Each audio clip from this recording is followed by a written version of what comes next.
Vandeham Sri Guru Sri Juta Padakamalam Sri Gurum Vaishnavamsam.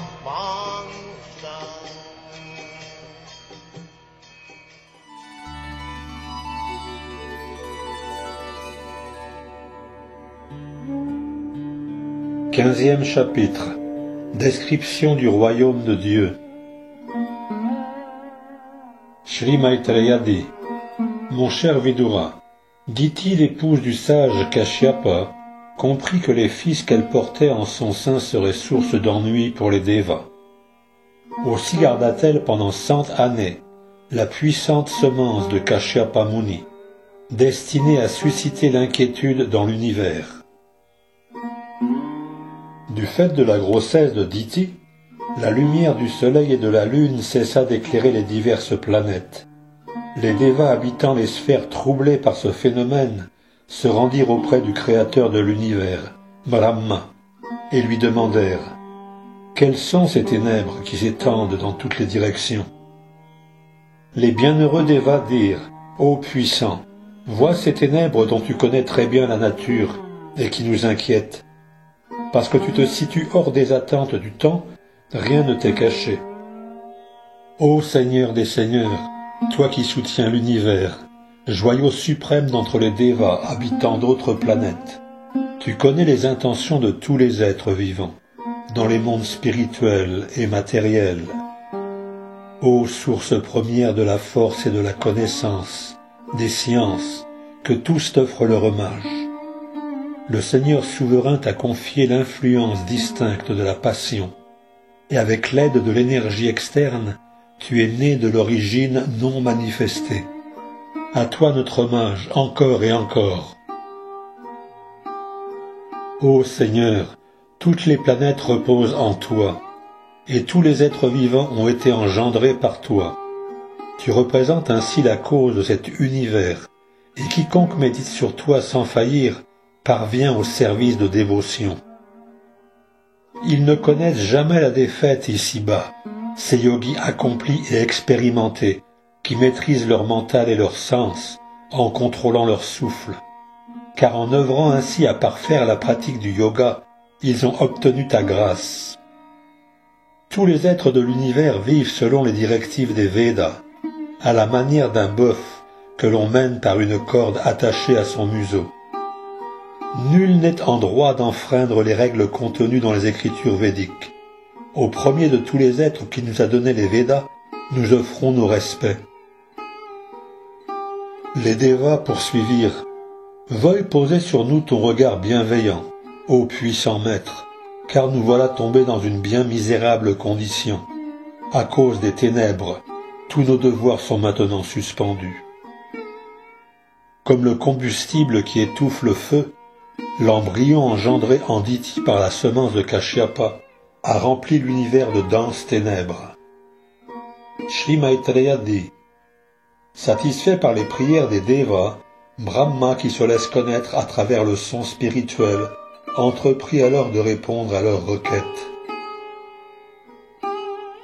Brahma dit: Shanaka, Sanatana, Sanandana et Sanat Kumara, tous 4 nés de mon mental, ont vu le jour avant vous. Il leur arrive de parcourir les mondes matériels et spirituels sans aspiration précise. Un jour, après avoir ainsi parcouru tous les univers, ils entrèrent dans le monde spirituel, puisqu'ils étaient affranchis de toute souillure matérielle. Ce monde abrite des planètes spirituelles du nom de Vaikunta, qui servent de demeure au Seigneur suprême et à ses purs dévots, et qui sont vénérés par les habitants de toutes les planètes matérielles.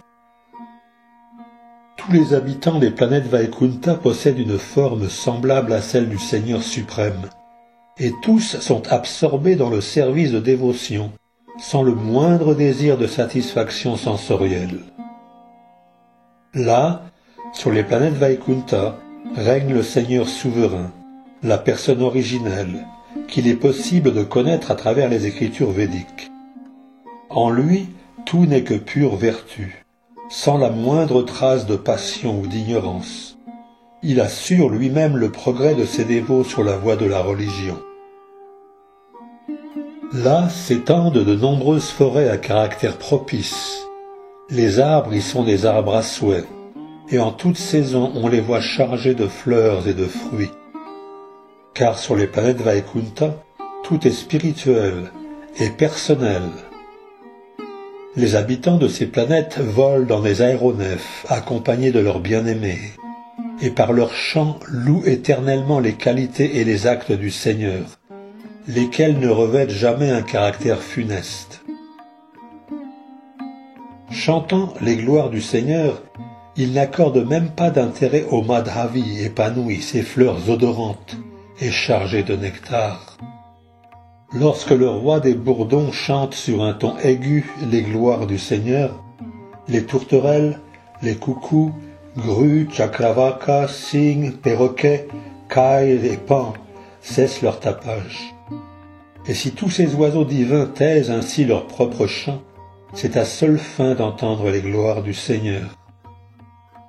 Bien que les arbustes à fleurs comme le mandara, le kunda, le korabaka, l'utpala, le champaka, l'arna, le punaga, le nagakeshara, le bakula, le parijata, ainsi que le lys, exhalent tous un parfum purement spirituel, il reste conscient des austérités accomplies par Tulasi, car le Seigneur lui accorde sa préférence et porte des guirlandes faites de ses feuilles. Les habitants de Vaikunta voyagent dans leurs aéronefs, faits de lapis lazuli, d'émeraude et d'or, où se pressent leurs compagnes aux larges hanches et au visage merveilleusement souriant.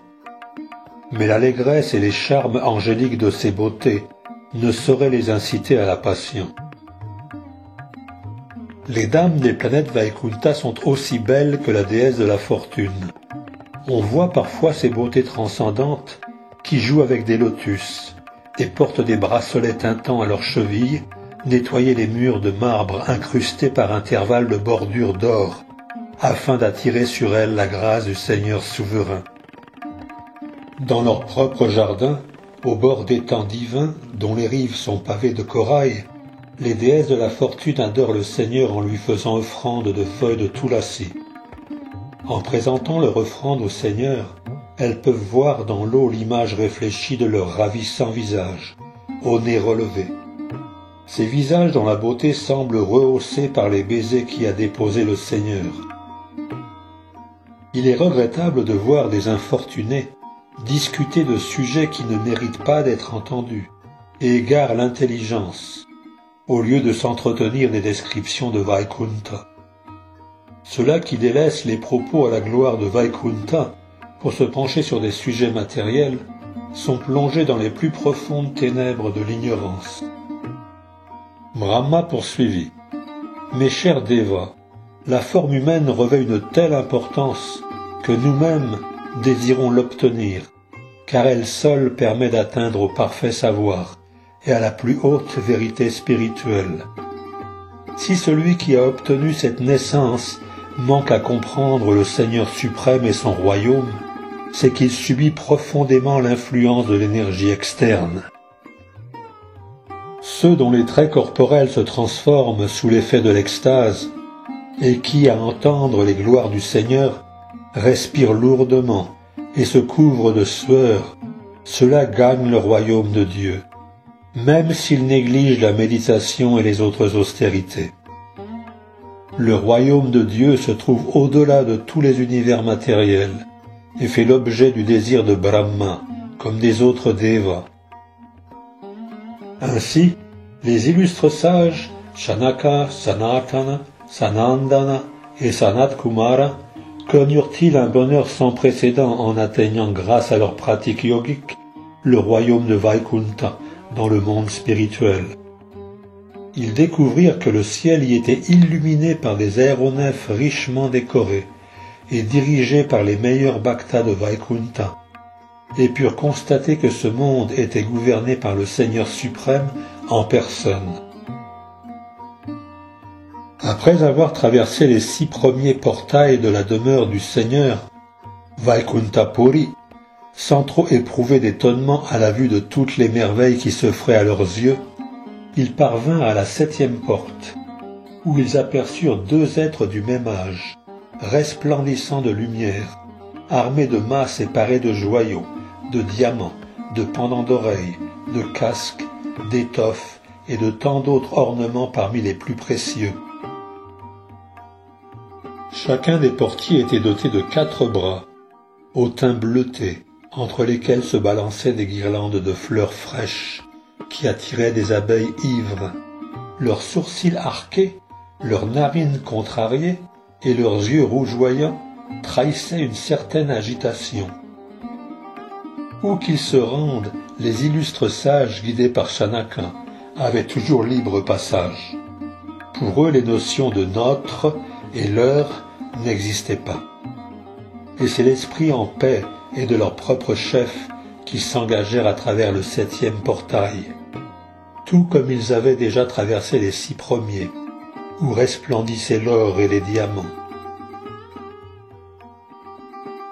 Les 4 sages enfants, qui n'étaient vêtus que de l'air ambiant, semblaient âgés de 5 ans, bien qu'en réalité ils fussent les plus anciens de tous les êtres créés, et qu'ils aient réalisé leur identité véritable. Mais lorsque les portiers les aperçurent, ils leur bloquèrent le passage de leurs bâtons, leur montrant ainsi du mépris, alors que ces êtres glorieux ne méritaient nullement d'être traités de la sorte. Ainsi, ces portiers se conduisirent-ils d'une façon pour le moins désagréable au Seigneur. Lorsque les Kumaras, de loin les personnes les plus qualifiées pour entrer à Vaikuntha, se virent interdire le passage par les 2 premiers gardiens du palais de Sri Hari, alors que d'autres divinités témoignaient de la scène, leurs yeux s'injectèrent soudain de sang, sous l'effet de la colère, car intense était leur désir de voir leur maître bien-aimé, Sri Hari, le Seigneur suprême. Les sages dirent: « Qui sont ces 2 êtres pour avoir développé une mentalité aussi discordante, alors qu'ils ont été postés en ce lieu pour servir le Seigneur dans la plus haute position qui soit, et devraient ainsi avoir acquis les mêmes qualités que lui? Comment ces 2-là peuvent-ils vivre à Vaikuntha?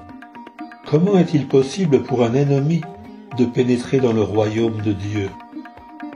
Le Seigneur souverain n'a pourtant aucun ennemi. Qui pourrait être envieux de lui?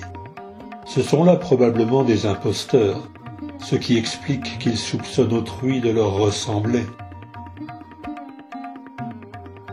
Une parfaite harmonie existe entre tous les habitants de Vaikuntha et le Seigneur suprême, de même qu'une parfaite harmonie existe dans l'espace, entre une infime portion du ciel et le vaste firmament. Pourquoi dès lors cette note de crainte dans le chant d'une harmonie aussi totale? Ces 2 êtres ressemblent certes aux habitants de Vaikuntha, mais d'où vient que leurs actes expriment une telle discordance? Réfléchissons donc aux moyens de punir ces 2 êtres impurs. Le châtiment devrait être approprié, pour qu'à la fin ils en retirent un bienfait. Ils doivent être impurs pour avoir perçu de la dualité dans la vie de Vaikuntha. Qu'ils soient donc renvoyés de ce lieu et envoyés dans l'univers matériel, où les êtres connaissent 3 ennemis. Lorsque les portiers de Vaikuntha, qui étaient certes des dévots du Seigneur, réalisèrent qu'ils allaient être maudits par des brahmanas, ils en conçurent aussitôt une grande crainte et tombèrent à leurs pieds, remplis d'angoisse. Car la malédiction d'un brahmana ne peut être neutralisée par aucune arme. Après avoir été maudits par les sages, les portiers dirent: « Il convient tout à fait que vous nous punissiez pour avoir manqué de respect envers des sages comme vous. Mais nous prions pour que notre repentir attire sur nous votre compassion, de manière à ce que l'illusion liée à l'oubli du Seigneur suprême ne s'empare pas de nous au cours de notre chute. À ce moment précis, le Seigneur qu'on nomme Padmanabha, en raison du lotus issu de son nombril, et qui fait l'enchantement du juste, apprit l'insulte faite au saint par ses propres serviteurs. Accompagné de son épouse, la déesse de la fortune, il se rendit sur les lieux, foulant le sol de ses pieds que convoitent les ermites et les grands sages. Les sages, conduits par Shanaka Rishi, virent de leurs propres yeux le Seigneur suprême, Shri Vishnu, qui s'avançait vers eux. Lui qu'ils n'avaient toujours contemplé qu'en leur cœur, par une méditation profonde. Ses compagnons portaient différents objets, comme une ombrelle et des chamaras de crin blanc qui ondulaient avec douceur, tels deux cygnes. Une agréable brise faisait aussi balancer les perles disposées en guirlande autour de l'ombrelle, semblables à des gouttes de nectar tombées de la pleine lune dans toute sa blancheur, ou à des glaçons fondant sous le souffle tiède du vent. Le Seigneur est le réservoir de tout plaisir. Son heureuse présence a pour effet de bénir tous les êtres, et son sourire comme son regard affectueux touche le cœur en son tréfonds. Sombre est la douce carnation de son corps, et sa large poitrine est le repos de la déesse de la fortune, laquelle glorifie le monde spirituel tout entier, au fait de toutes les planètes héléniques. Ainsi le Seigneur semblait lui-même diffuser la beauté et l'heureuse fortune du royaume spirituel. Une ceinture brillait avec éclat sur l'étoffe jaune qui couvrait ses larges hanches, et il portait une guirlande de fleurs fraîches, célèbre pour les abeilles bourdonnantes qu'elle attire. Des bracelets ceignaient ses gracieux poignets. Une de ses mains reposait sur l'épaule de Garuda, sa monture, et une autre jouait avec une fleur de lotus. Son visage se distinguait par des joues qui relevaient la beauté de ses pendants d'oreilles en forme d'alligator, lesquels éclipsaient l'éclat de la foudre. Son nez était légèrement relevé, et une couronne incrustée de joyaux reposait sur son front. Un ravissant collier pendait entre ses 4 bras puissants, et le joyau Kaustuba ornait son cou. La beauté exquise de Narayan, tant de fois magnifiée par l'intelligence de ses dévots, exerçait un attrait tel qu'elle rabaissait l'orgueil de la déesse de la fortune quant à sa propre beauté, pourtant dite suprême. Mes chers dévas, le Seigneur qui s'est manifesté ainsi est digne de mon adoration, de celle de Shiva et de la vôtre. Les sages le contemplaient sans pouvoir se rassasier, et c'est avec joie qu'ils se prosternèrent à ses pieds pareils au lotus. Lorsque la brise portant le parfum des feuilles de Tulasi, reposant sur les pieds pareils au lotus du Seigneur suprême, s'infiltra dans les narines de ces sages, ils éprouvèrent un changement, en leur corps aussi bien qu'en leur esprit, eux qui jusqu'alors étaient attachés à la réalisation du Brahman impersonnel. Le ravissant visage du Seigneur leur parut semblable au cœur d'un lotus bleu, et son sourire à une fleur de jasmin épanouie. Après l'avoir ainsi contemplé, les sages se trouvèrent pleinement satisfaits, et désirant davantage admirer sa personne, ils dirigèrent le regard sur les ongles de ses pieds pareils au lotus, semblables à des rubis. Ainsi observaient-ils sans se lasser le corps spirituel et absolu du Seigneur, si bien qu'ils purent finalement méditer sur sa forme personnelle. Cette forme du Seigneur est celle sur laquelle méditent les adeptes du yoga, et elle procure grand plaisir aux yogis dans leur méditation. Ainsi que le prouvent ces derniers, elle n'a rien d'imaginaire, mais se révèle au contraire bien réelle.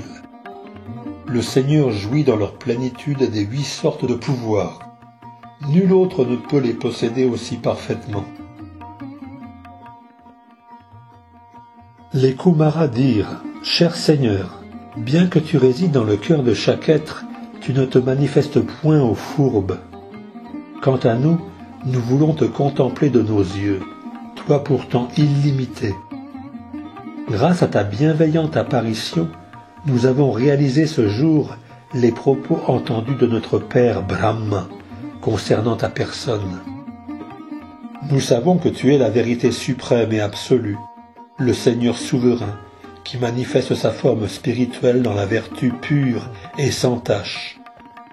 Seuls les nobles sages dont le cœur a été purifié selon les voies de la dévotion peuvent par ta miséricorde percevoir cette forme divine et éternelle de ta personne à travers la pratique constante du service de dévotion. Les êtres de grande intelligence, qui excellent à comprendre les choses sous leur vrai jour, s'absorbent dans l'écoute des récits ayant trait aux activités et aux divertissements éternellement bénéfiques du Seigneur, lesquels valent certes d'être chantés et entendus. Cela n'accorde pas la moindre attention à la plus haute bénédiction matérielle, à savoir la libération, et à plus forte raison à des bénédictions de moindre importance, comme le bonheur matériel, accessible dans le royaume édénique. Ô Seigneur, nous te prions pour que même si nous devions naître dans des conditions de vie les plus infernales, nos cœurs et nos esprits demeurent absorbés dans le service de tes pieds parés au lotus, pour que nos paroles soient enrichies en dépeignant tes actes, tout comme les feuilles de Tulasi se trouvent embellies lorsqu'offertes à tes pieds parés au lotus, et pour que nos oreilles s'emplissent toujours du chant de tes attributs spirituels et absolus. Ô Seigneur, nous offrons donc notre hommage respectueux à ta forme éternelle de personne souveraine, qu'avec tant de bonté tu as manifestée devant nous. Cette forme éternelle, suprême, les hommes infortunés et de peu d'intelligence ne peuvent la contempler. Mais voilà qu'elle s'offre à notre vision, et notre mental aussi bien que nos yeux en éprouve une satisfaction infinie. Ainsi s'achève le 15e chapitre du 3e chant du Srimad Bhagavatam, intitulé « Description du royaume de Dieu ».